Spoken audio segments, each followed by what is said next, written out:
y'all real quick. I found some good sale items at Abercrombie, so I ran over and got them. The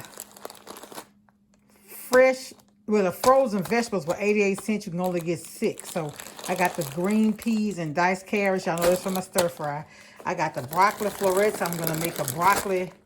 I may even use this for my broccoli casserole for Thanksgiving. I got the corn because I want to do that. I want to use but one at a time. I want to do that chipotle bowl I like. I got this, y'all. $1.99 for chicken breasts, and these were $3.99 the other week. And then I got my peanuts, and I got this signature select ice cream. Is pretty good. That's all. I just want to show y'all the stuff I got. Talk to y'all later. Welcome my new subscribers. Talk to y'all later. Be safe out there.